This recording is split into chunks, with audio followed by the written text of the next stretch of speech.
Bonjour à toutes et bonjour à tous et bienvenue dans votre nouvelle émission Motivé. Motivé, c'est l'émission qui fait du bien. Durant cette émission, comme vous le savez, je vais à la rencontre de ces hommes et de ces femmes qui véhiculent de belles valeurs, qui ont de beaux défis, de beaux challenges à relever et qui prônent de belles valeurs et mettent en avant bien sûr les richesses de nos contrées, de notre belle région. Et aujourd'hui, j'ai eu envie de retrouver un coup de cœur que j'ai eu il y a quelques mois au moment du concours de la Georgette d'Or 2019. Elle avait été le coup de cœur de l'Académie dans la catégorie des fromages et produits laitiers. Il s'agit de Julie de la ferme de la chèvrerie, tout simplement. Bonjour Julie. Bonjour. Bon alors, comment ça va depuis la dernière fois que nous nous sommes vus ? Très bien, la saison s'est très bien déroulée et touche à sa fin, très belle saison, très satisfaite. Alors bien sûr, durant cette interview, vous allez un petit peu nous parler de votre parcours parce que voilà, moi je sais que vous avez un parcours vraiment atypique et hyper intéressant et puis également, on a la chance de se trouver dans un lieu à peu près magique. Alors racontez, on se trouve où exactement ? Alors on se trouve à Belloc, voilà, sous le lieu-dit Laborie, dans la chèvrerie. Vous avez toutes ces demoiselles et ces messieurs qui sont avec nous.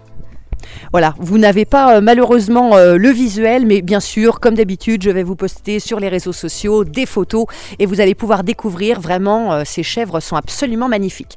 On se retrouve dans quelques instants sur Pyrénées FM dans votre émission Motivé, aux côtés de Julie de la chèvrerie. Motivé, c'est votre émission sur Pyrénées FM. Aujourd'hui, je suis aux côtés de Julie de la chèvrerie en Ariège. Alors, comment ça va aujourd'hui, Julie ? Toujours bien depuis tout à l'heure ? Oui, très bien, toujours très bien. Alors, comme je l'expliquais juste avant la petite pause, moi j'avais un coup de cœur pour vous parce que vraiment vous avez un parcours hors du commun.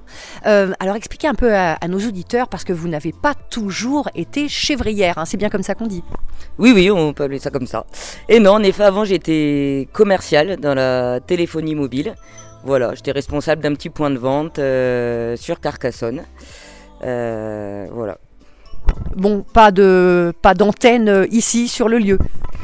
Non, pas très loin. On a plutôt un bon réseau quand même, mais j'ai pas à me plaindre. Mais non, après, plus aucun lien que la téléphonie mobile. Alors, vous avez décidé donc il y a quelques années de changer de vie. Alors, à quel moment et pourquoi ? Alors en 2015, alors la trentaine, est-ce que c'est le cap. Bon, ça faisait longtemps que ça me trottait dans la tête parce que le métier de commercial, ça ne me convenait pas forcément, enfin pas sur le long terme. Je voulais vraiment vivre de ce que j'aime. Et ce que j'aime, c'est les animaux, être dehors. Voilà, et petit à petit, le projet s'est affiné. Mais alors, pourquoi spécifiquement les chèvres ? C'est vrai que ça peut surprendre, on peut penser à plein de types d'animaux. Pourquoi spécifiquement les chèvres ? Parce que j'avais chez moi à l'époque 2 chèvres naines. Deux petites bourriques qui m'en ont pourtant bien fait baver et que j'adorais plus que tout. Et je suis tombée amoureuse de cet animal à ce moment-là. Alors, je crois qu'il y a beaucoup quand même de races différentes qui existent. Là, ici, je vois un peu, il y a vraiment différentes couleurs. Je vois certaines avec des pelages assez caractéristiques, assez marron foncé, avec du noir sur le dos et les pattes. Et il y en a d'autres qui sont beaucoup plus clairs. Je crois que vous avez surtout 2 types de races différentes. Oui, c'est ça. Donc vous avez les alpines chamoisées. Donc ça, c'est les marrons avec les pattes noires et la raie noire sur le dessus, qu'on retrouve en majorité dans les élevages laitiers, car c'est une bonne laitière. Après, j'élève également de la rove. Donc c'est une chèvre, c'est beaucoup plus rustique. C'est pas forcément une race laitière. Elle ne donne pas autant de lait que l'alpine, mais elle a un lait très très intéressant pour le fromage. Donc vous retrouvez les 2 types de races et je fais également du coup des croisements afin d'avoir des chèvres rustiques avec un lait riche et une quantité quand même relativement intéressante. Et oui, parce qu'il faut rappeler qu'effectivement, derrière, en fait, le lait que vous produisez grâce à ces chèvres, vous le transformez en fromage. Oui, je transforme 100% du lait, en lactique pour l'instant parce que c'est une toute petite production et tout est transformé. Alors on a quoi? On a du fromage sec, demi-sec, du fromage frais, parce que c'est vrai que c'est impressionnant le nombre de types de fromage, même de chèvre, qui peut exister. Il y a du fromage de Rove d'ailleurs. Oui, on parle beaucoup de la brousse du Rove également. C'est une appellation. Bon, je ne fais pas de la brousse encore, car pas assez de rendement pour l'instant. Pour l'instant, voilà, je me concentre sur le lactique, donc qui à la base, à partir de 48 heures, sort en fromage frais. Je les enrobe d'épices aussi pour varier, ail et fines herbes, échalotes, etc.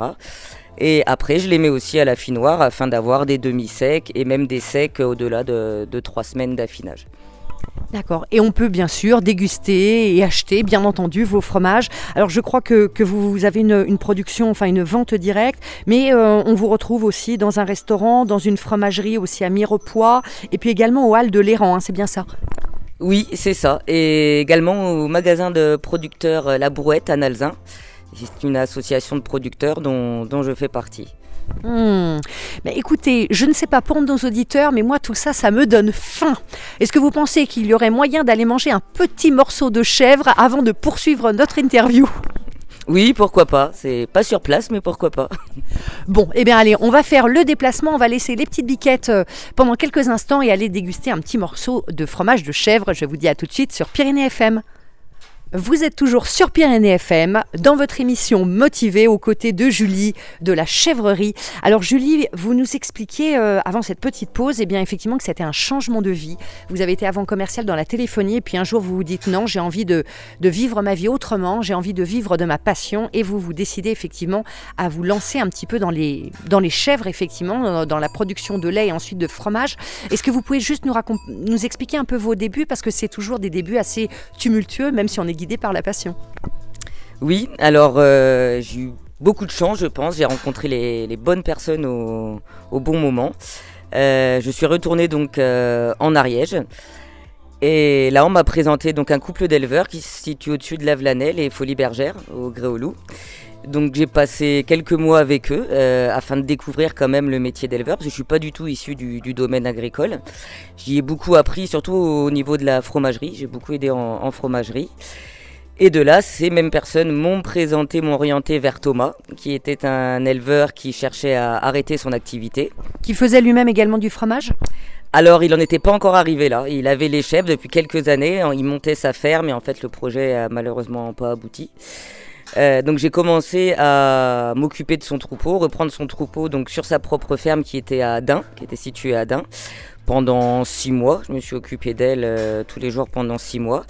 Et après, j'ai eu encore la chance donc qu'on me prête ce bâtiment et des terres qui m'étaient mises à disposition afin de rapatrier toutes ces belles petites filles et d'avoir les terres autour, les faire pâturer et commencer mon activité tranquillement. Alors aujourd'hui, vous avez combien de chèvres en tout ? Alors, si on compte les chevrettes de cette année, on est à 35. Ok, donc, et vous avez commencé avec combien au début ? 35. D'accord. Oui, j'ai récupéré un troupeau, il y avait un peu de tous les âges, donc le temps a fait les choses, malheureusement, les plus anciennes sont parties. J'en ai réformé pas mal, donc je tiens à dire que voilà, la réforme, je n'emmène pas à l'abattoir, je place dès que je peux chez des particuliers, pour chefs de compagnie, des broussaillages, etc. Ah oui, parce qu'on va y revenir, mais bien sûr, les questions aussi vis-à-vis de l'animal, hein, du respect de l'animal sont importantes, donc je vous poserai des petites questions tout à l'heure aussi à ce niveau-là. D'accord. Et donc voilà, donc les petites que je garde tous les ans sont venues remplacer les anciennes parties en retraite. Voilà. Retraite bien méritée, j'imagine. Oui, bien méritée, oui, elle le mérite. Parce que bien sûr, ça doit être aussi peut-être un peu fatigant aussi pour elle. Alors il y a bien sûr des exploitations qui sont responsables et qui ne surexploitent pas l'animal, mais malheureusement, dans un certain nombre d'exploitations, eh bien, il y a effectivement une surexploitation de l'animal. J'imagine qu'ici, vous faites très attention à ça. Oui, déjà, il n'y a pas de désaisonnement. Je reste sur le cycle naturel. Je les mets en lactation seulement 8 mois dans l'année. Pendant 4 mois, elles se reposent. Là, on arrive au tarissement d'ailleurs. Et les mises bas arriveront donc courant janvier, fin janvier.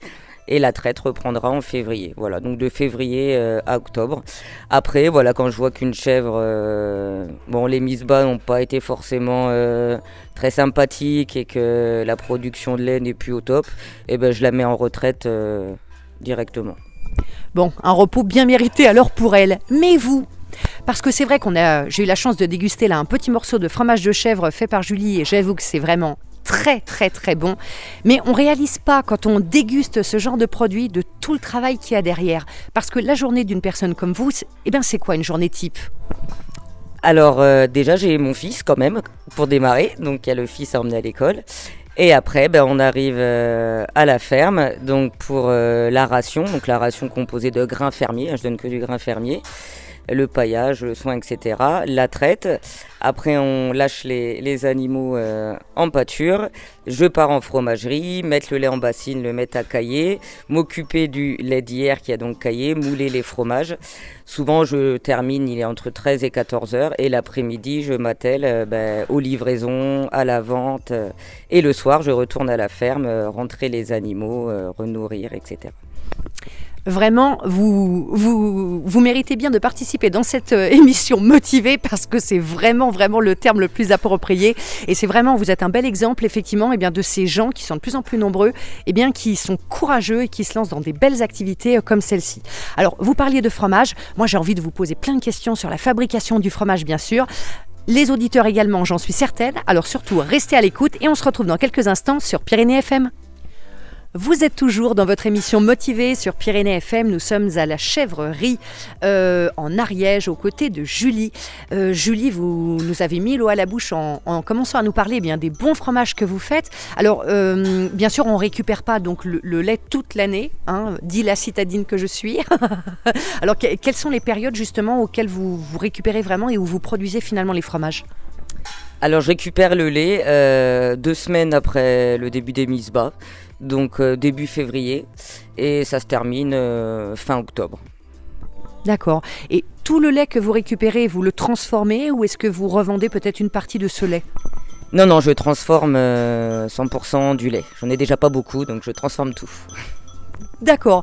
Alors expliquez-nous un petit peu, parce qu'évidemment ça éveille ma curiosité, comment ça se passe ? Parce que vous nous expliquiez, vous avez vraiment appris, on pourrait dire, sur le tas, et c'est vraiment un métier quand même qui est très exigeant. La fromagerie, ça demande des conditions d'hygiène, ça demande un savoir-faire aussi. Vous allez après me montrer votre labo. Donc comment ça se passe ? Quelles sont un peu les grandes étapes de fabrication avant que notre superbe fromage de chèvre arrive dans notre assiette ? Alors la première étape bien sûr c'est la traite, donc on récupère le lait, donc moi je suis encore en traite manuelle, pour l'instant ça fait 3 ans que je traite à la main, donc il est directement transporté en fromagerie, donc il se situe à 2 km de la bergerie, dans la cuisine d'un ancien restaurant d'ailleurs qui est en dessous chez moi, encore un coup de pouce du destin, et là donc je le refiltre, je le mets en bassine et j'y ajoute donc des ferments lactiques, que l'on appelle le petit lait. Alors c'est ce qu'on appelle la phase du caillage ? Alors voilà, c'est pour lancer le caillage, donc je récupère le petit lait en fait du lait de la veille qui lui a caillé et qui a fait ressortir ce sérum, ces ferments. Donc j'en prélève, je l'ajoute au lait du jour. J'y ajoute aussi de la présure, ça c'est fait pour coaguler. Et voilà, on laisse 24 heures. Le lendemain, donc le lait a caillé et est un bloc bien uni. Et là, il y a la phase de moulage. Donc on moule.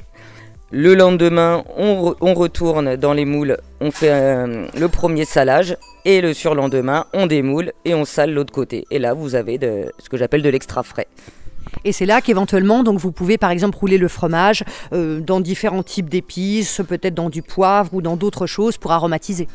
Oui, tout à fait. Et également aussi, je fais aussi des chèvres cendrées. Donc c'est à ce stade où j'y ajoute, c'est du sel cendré au charbon végétal. Et voilà, je les enrobe et je les mets dans le haloir afin qu'ils s'affinent. On fait aussi du fromage faisselle aussi, j'imagine, pas que des fromages à pâte molle ou à pâte dure. Là, je viens de commencer le fromage blanc, en fait. Voilà. Excusez-moi, mais c'est quoi la différence entre le faisselle et le fromage blanc ? Eh ben, là, il n'est pas du tout égoutté. En fait, c'est au lieu de le mouler dans un moule à fromage qui est constitué de petits trous afin que le sérum se dégage. Là, on le met dans un pot fermé et on le bat. On le bat beaucoup et ça donne une texture lisse et homogène. D'accord, oui, donc effectivement ça fait beaucoup de travail et donc j'imagine que pendant toute la période de transformation du lait, vous passez donc tous vos après-midi en fait à faire la confection des fromages. Oui, en général, c'est pendant midi, voilà, entre 12 et 14 heures. D'accord, d'accord, oui, donc quand même... Voilà. Et au moment en plus de ça où on se met à table, donc voilà, pendant que les uns se restaurent et se détendent, eh bien les autres travaillent. Alors aujourd'hui, donc on le disait, hein, vous vendez effectivement en direct, on peut vous retrouver aussi donc sur au hall de l'Errand, on peut vous retrouver effectivement à différents endroits. Est-ce que vous avez prévu eh bien peut-être d'étendre peut-être la gamme de vos produits ou peut-être même qu'on pourra retrouver vos produits peut-être ailleurs? Est-ce que par exemple vous vendez par correspondance? Non, alors la correspondance et le transport est un peu compliqué, le transport réfrigéré. Par contre, oui, comme l'année prochaine, je vais quasi doubler la production, parce que là, sur les 35 chèvres, j'en ai eu que 16 en lactation cette année. Toutes les autres sont des petites, parce que je mets à la reproduction qu'à 1 an et demi. Donc j'ai déjà cherché de nouveaux débouchés, et oui, il y a quelques pistes sympathiques. Je ne sais pas si je peux en parler.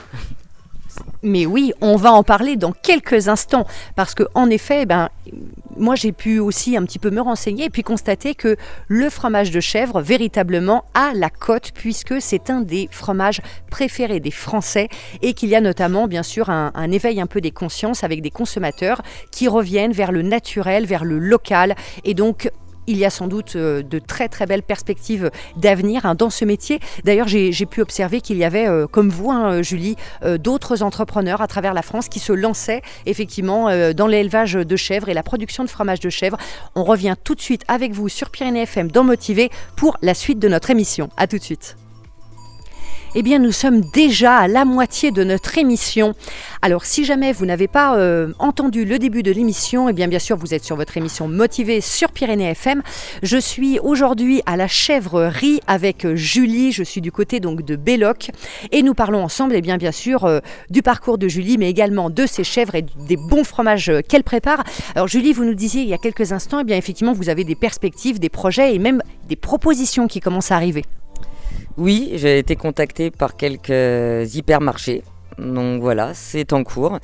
Des nouveaux magasins de producteurs également qui sont en train de se créer. Voilà, tout ça est en projet pour la saison prochaine. Formidable. Alors ça, c'est vraiment quand même une belle nouvelle. Ça montre bien que pour des éleveurs, des personnes comme vous qui se lancent dans ce type de projet, eh bien, il y a du débouché.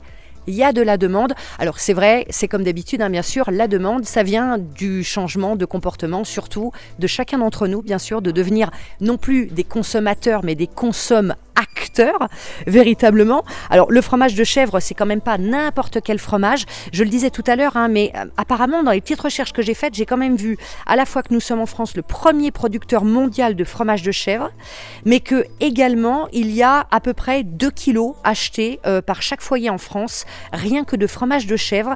Donc c'est vraiment un des achats phares en France. Qu'est-ce que vous en pensez, vous, par rapport aux gens qui viennent vous voir et à vous acheter du fromage de chèvre? Vous voyez vraiment cet élan-là? Oui, tout à fait. Et surtout la production fermière, c'est-à-dire quand tout est élaboré de A à Z sur l'exploitation, les gens recherchent les vrais produits fermiers et avec, comme on peut dire, les goûts d'antan. Mais alors, je me suis même aperçue que la demande des Français en fromage de chèvre avait tellement augmenté qu'on arrivait même à un moment donné où finalement la demande était supérieure à l'offre et du coup que l'on ramène de l'étranger en fait du lait de chèvre pour fabriquer du fromage. C'est vrai ça ? Oui, probablement. Et c'est bien dommage parce qu'il y a beaucoup d'éleveurs, mais tant mieux, ça laisse la place à tous ceux qui veulent encore s'installer en élevage laitier, et notamment en caprin. Après, il n'y a pas toujours les mêmes critères selon les pays au niveau du lait, donc je pense que se contenter de notre propre lait serait pas mal. Encore une fois, évidemment, la recommandation, consommer local, consommer responsable. Vous êtes sûr au moins des produits, bien sûr, que vous consommez, de la qualité. Puis derrière, effectivement, eh bien, on fait tourner de l'emploi, on fait tourner une économie. Est-ce que d'ailleurs, je n'ai pas vu d'employés avec vous, donc vous êtes complètement seul ou vous comptez peut-être vous faire aider peut-être d'une personne prochainement ? Pour l'instant, je suis seul. Je suis seul. L'exploitation ne dégage pas encore de bénéfices. J'ai pas un effectif pas assez grand. L'année prochaine devrait être l'année clé, vu que je vais doubler la production. Mais bon, je suis loin de pouvoir engager quelqu'un pour l'instant. Mais enfin, ça se développe quand même petit à petit depuis la création, hein, vous nous le disiez quand même tout à l'heure. Et puis là maintenant, puisque les auditeurs nous écoutent, on va commencer à guetter un petit peu à l'entrée de la ferme et je suis sûre que ça va pas tarder à faire la queue pour venir profiter de vos bons produits. Après, je suis constamment en rupture de stock, ça c'est vrai. C'est bien la preuve que c'est pas un manque de débouchés, c'est pour l'instant ma production qui n'est pas assez grande pour pouvoir en vivre. Mais ça, c'est un travail de formation de troupeau, de sélection. Ça prend du temps. Et voilà, l'année prochaine devrait payer, ça y est. Et oui, ça y est, on dit souvent, hein, les 3 premières années dans n'importe quelle activité, eh bien, on pose un petit peu les bases et puis ensuite les choses un petit peu se développent. Donc j'imagine que vous avez pour objectif de développer un petit peu le troupeau. Vous voudriez monter à combien de chèvres ? Après une quarantaine, si j'en ai une trentaine en lactation, pour moi c'est largement suffisant. Je veux rester sur une petite exploitation, je veux pas non plus, pour pouvoir vraiment bichonner et traiter au cas par cas chaque chèvre, chaque chèvre qui a son prénom, qui connaît son prénom. Et oui, c'est vrai, merci d'en parler Julie. Alors ça, j'avais trouvé ça absolument formidable. Effectivement, ici, chaque chèvre est une personnalité à part entière. Ça peut sembler un petit rien, mais ça en dit quand même beaucoup sur votre perception de votre troupeau. Chaque chèvre est identifiée à un prénom. C'est quand même très important, ça montre bien votre engagement vis-à-vis d'elle. Oui, et elles ont chacune leur caractère, c'est évident, quoi. Elles ont toutes leur personnalité, voilà. Alors là, j'en vois une qui est juste devant moi pendant que nous parlons. Elle est très très rigolote parce qu'elle a une corne qui est très longue et qui part sur le côté et l'autre corne qui est complètement repliée. Comment c'est possible ça ? Ça c'est Valentine. L'histoire de Valentine, c'est à l'époque où elle est chez l'ancien éleveur, chez Thomas, donc elle avait bien sûr ces 2 cornes identiques.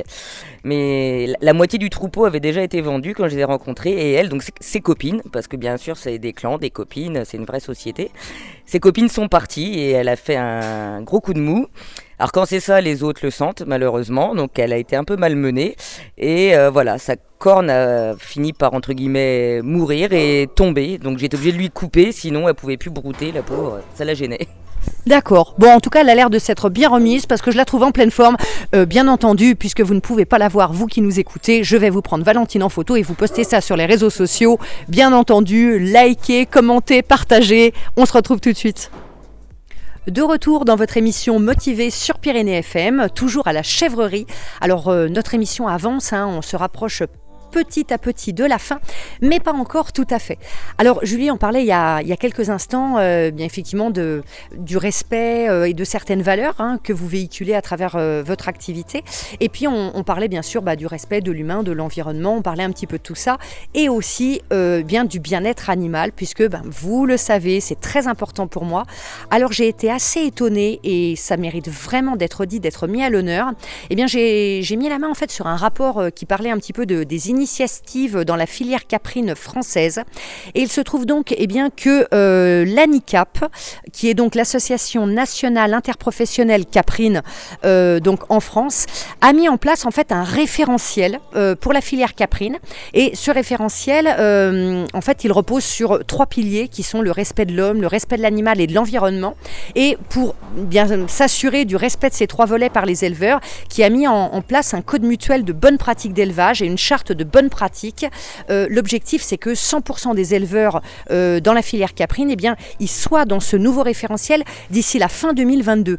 Alors ça méritait vraiment d'être mis à l'honneur parce que la filière caprine, c'est la première filière du secteur agricole et agroalimentaire à avoir mis en place un tel référentiel. Alors moi, je crois que ce genre d'initiative, vraiment, ça se salue. Oui, en effet, ça se salue, parce que le bien-être animal, c'est vraiment quelque chose qui compte énormément pour moi aussi. Et je pense que pour une bonne production, il faut vraiment bien traiter ces animaux. parce que tout ce qu'on leur donne, elles nous leur donnent bien. Est-ce que vous leur mettez des fois peut-être un peu de musique? Ça se fait, hein. Il y a moi j'ai rencontré des éleveurs qui mettaient de la musique. Est-ce que vous le faites? Oui, oui, régulièrement, tous les matins à la traite, c'est en musique. Pour les mises bas également, je mets des musiques de relaxation. Alors ne riez pas, si, je sens que certains sourient devant leur radio, parce qu'effectivement c'est utilisé, hein, la musique, le son est beaucoup utilisé. Encore une fois, moi j'ai vu ça chez des producteurs donc, de vaches, mais également dans les vignes par exemple. Donc n'oublions pas, la musique adoucit, elle apporte énormément, donc c'est une très très bonne pratique. Et puis comme vous le disiez, parce que souvent on se dit, bien un animal à un moment donné, il produit plus, notamment de lait, puisque donc au bout d'à peu près 5-6 ans, c'est ça, il n'y a plus de lait produit par une chèvre? Ça peut aller largement au-delà, hein. Une chèvre peut produire jusqu'à 12, 13, 14 ans. Après, tout dépend de la chèvre, mais en général, voilà, une chèvre à 6 ans, voilà, déjà elle a fait du bon boulot. Après, moi, tant qu'elle est en forme, voilà, il n'y a pas de critère d'âge. Voilà, c'est vraiment au cas par cas de la chèvre. Il y en a 3-4 ans, je les ai mis en retraite, et j'en ai d'autres là qui ont 7-8 ans qui se portent très bien. Alors évidemment, retraite ne signifie pas que l'on part au pays des brebis heureuses dans les nuages, mais retraite ici, et c'est ça que j'aime aussi beaucoup dans votre démarche, signifie tout simplement vous leur trouver une nouvelle utilité, puisqu'elles vont couler des jours paisibles et heureux dans un autre endroit. Oui, c'est ça, donc c'est vraiment le mot retraite et non pas le mot réforme, comme on peut l'employer. Donc voilà, après ça prend du temps, mais je prends le temps de rechercher des familles d'accueil. Donc ça peut être des fermes pédagogiques également, ou des voisins. Je ne vous cache pas que tous mes voisins sont équipés. D'accord, donc comme ça vous pouvez aller refaire un petit coucou de temps en temps. Et oui, je les vois encore tous les jours, oui. Voilà, donc comme quoi, non, l'animal n'est pas obligé de finir dans l'assiette. Il peut également trouver d'autres utilités. Et puis certaines des anciennes qui avaient déjà bien travaillé font aujourd'hui la joie des personnes qui les ont accueillies. Et puis des enfants qui peuvent venir les caresser, les voir dans les fermes pédagogiques. Voilà, petite mention spéciale et un grand bravo bien sûr pour ce respect de l'animal et de son bien-être. On se retrouve dans quelques instants. On approche encore une fois tout doucement de la fin de notre émission, mais on a encore quelques questions à vous poser. À tout de suite dans votre émission Motivée sur Pyrénées FM. Je suis toujours à la chèvrerie en compagnie de Julie et vraiment on se régale. Il y a toutes ces petites chèvres là qui gambadent, qui mangent du foin, qui vont, qui viennent. Alors je vois le chien que ça n'a pas l'air de perturber, tout ça qui est allongé. Rappelez-moi comment il s'appelle, ou comment elle s'appelle plutôt. C'est Jade, la patou. D'accord, donc elle est là pour guider, pour les guider, en fait, les faire obéir. Alors non, Jade c'est le chien de protection quand elles sont dehors, donc contre les prédateurs. Donc ici c'est quand même en général les chiens errants qui peuvent faire de sacrés dégâts sur les chèvres. Et dans d'autres territoires ça va être le loup, l'ours, etc. Après les chiens de conduite c'est les border collies, voilà. Ok, d'accord. Alors je vois là juste à côté du chien, ça se bagarre, j'ai l'impression. Un petit peu. Oui, c'est le quotidien chez une chèvre, ça se taquine. D'accord, ça se taquine bien, hein. Vous n'avez pas le visuel encore une fois, chers auditeurs, mais oui, là je vois, elles sont un peu emmêlées au niveau des cornes. Alors du coup, en les regardant, je vois là juste derrière, on dirait que vous êtes en train de construire des clôtures. C'est vous qui les construisez ? Alors avec l'aide de mon compagnon, voilà, parce qu'en cours de route j'ai rencontré un charmant jeune homme qui m'a accepté moi et ma passion, qui est quand même assez envahissante, mais donc qui est... Ah, la passion qui est envahissante, j'ai cru que c'était le compagnon. Non, la passion, non. Non, apparemment il sera utile, donc il aura le droit de manger ce soir, c'est très bien. Et voilà, et du coup on réaménage tout le bâtiment à l'intérieur, car avant c'était un petit peu fait de briques et de broc, et là on essaye de faire bien les choses pour qu'elle ne s'échappe plus, parce que c'est un très gros travail aussi. J'en ai pas parlé dans le quotidien d'une chevrière, mais le travail de clôture représente énormément de boulot. Oui, parce qu'elles ont tendance sinon à les défaire en fait pour s'échapper. Ben voilà, j'ai l'impression qu'elles passent leur journée à se demander par où elles vont passer, et elles finissent toujours par trouver. D'accord, oui, et puis ça a l'air d'être assez rusé, parce que sinon elles sont bien, ça se voit vraiment. Oui, elles sont très intelligentes. Et après, voilà, c'est souvent en période quand il y a un parc où il commence un peu à manquer d'air ou choses comme ça. Voilà, c'est aussi un signe. Ça peut être un signe aussi pour nous les éleveurs quand Quand elles commencent à se sauver, c'est qu'il faut les changer de parc. Voilà, c'est un petit peu comme les femmes. Si elles commencent à se sauver, il y a des questions à se poser. C'est ça, tout à fait. Alors, vous me disiez un petit peu en off qu'il y a quelque chose de superbe qui se réalise en ce moment. Qu'est-ce que c'est ? Alors oui, si on prend soin maintenant de bien réaménager le bâtiment, c'est parce qu'enfin je peux l'acheter. Je signe la semaine prochaine l'acte d'achat final chez le notaire. Donc j'achète le bâtiment que l'on me prêtait depuis 3 ans, ainsi que quelques hectares autour. Félicitations, bravo, comme quoi, eh bien, tout se fait, tout avance pour ceux qui se battent et qui croient en leurs projets. Et alors, quels sont les projets pour l'avenir ? Parlons avenir. Alors, moi vraiment, ce qui me tient à cœur, c'est de vivre sur l'exploitation, car là, je vis à 2 km et je veux vivre proche de mes bêtes. Donc, l'année prochaine est prévue d'emménager quelque chose ici même. Et puis peut-être aussi d'avoir pour le coup votre labo de fabrication de fromage ici aussi, j'imagine. Alors oui, ça devait être le premier projet, mais j'ai souhaité vivre moi d'abord, c'est le premier, et en second plan, aménager aussi le laboratoire sur place pour avoir tout de regroupé. Et aussi, là va bientôt arriver l'électricité, que je n'ai pas depuis 3 ans. Waouh, la fée électricité. Ah oui, j'imagine que ça va changer la vie, mais dans votre exploitation, ça va vous apporter quoi de plus quand on a l'électricité ? C'est bête à dire, mais je ne sais pas. Alors, en gros, un seul point, mais je vais pouvoir mécaniser quand même la traite. Ça fait 3 ans que je fais la traite à la main, sur seulement 15-16 chèvres. Ça me faisait déjà énormément souffrir quand même, je vais pas le cacher. Donc là, je double, je vais être presque à 30. À la main, c'était plus possible. Donc je vais juste passer simplement au pot-trayeur. Je vais pas aménager une salle de traite ou quoi que ce soit. Mais voilà, un pot-trayeur pour me soulager les bras. Oui, parce qu'on ne se rend pas compte comme ça, mais effectivement, c'est quelque chose d'extrêmement épuisant. Alors encore plus l'hiver, quand il faut faire ça le matin, bonjour les doigts. Oui, c'est ça. En plus, quand il fait très froid, c'est encore plus douloureux. Et alors je me posais la question aussi, est-ce que vous avez comme projet peut-être d'accueillir des écoles pour sensibiliser les enfants justement un petit peu au monde agricole et puis au contact des chèvres ? Alors j'avais eu des demandes et jusque-là que je ne pouvais pas honorer parce que j'avais pas forcément les assurances correspondantes comme je n'étais pas chez moi. Mais là ça y est, je vais pouvoir enfin accueillir et oui avec plaisir. Encore de beaux projets en perspective, plein de belles choses pour cette chèvrerie. On se retrouve dans quelques instants sur Pyrénées FM. Nous arrivons déjà à la fin de notre émission Motivée sur Pyrénées FM, où je suis donc à la chèvrerie en compagnie de Julie à Belloc en Ariège. On a beaucoup échangé, on a beaucoup partagé. Les chèvres sont toujours tout autour de nous, elles nous regardent, elles nous observent et c'est vrai que c'est tellement, tellement apaisant. Alors forcément, le petit creux pour moi est toujours là. Moi, j'aime bien l'envie. Est-ce que vous auriez, parce que bien sûr, je ne vais pas repartir sans fromage de chèvre. Évidemment, ce serait péché. Alors, qu'est-ce que vous pourriez nous recommander une petite recette simple, mais qui fait toujours son petit effet à base de bon fromage de chèvre ? Alors, un amuse-bouche pour l'apéro. Ça, c'est depuis mes premiers fromages que je fais ça. Donc sur une chips, j'ai mis un bout de fromage de chèvre frais et une pointe de confiture de figue aux noix que fait ma maman d'ailleurs. Alors c'est tout simple mais le rendu est terrible. Bon, vous avez entendu, donc si ce soir ou dans les prochains jours vous accueillez des amis ou de la famille, vous avez envie de les étonner, surtout suivez bien la recette que vient de nous donner Julie.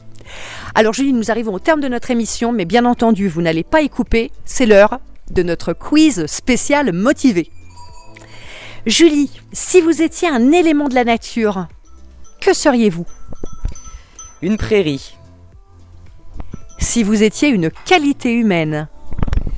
L'empathie. Si vous étiez un lieu de notre région ? Montbel. Et enfin, la question bonus, parce que ça me fait plaisir. Quelle est votre radio préférée ? Pyrénées FM. Mais décidément, vous êtes parfaite. Eh bien, merci beaucoup Julie de nous avoir reçus, de nous avoir ouvert vos portes. Voilà, on entend toutes les petites clochettes là au cou des chèvres. Elles s'agitent un petit peu. Je crois bien que je vais aller leur faire une bonne caresse avant de repartir. Merci beaucoup d'avoir partagé avec nous la passion de votre métier. Merci à vous auditeurs d'avoir été à l'écoute, toujours plus nombreux. N'oubliez pas, allez liker, partager. Je vous ai posté plein de photos bien sûr sur la page Facebook de Pyrénées FM. Je vous retrouve très bientôt dans une nouvelle émission motivée. À bientôt.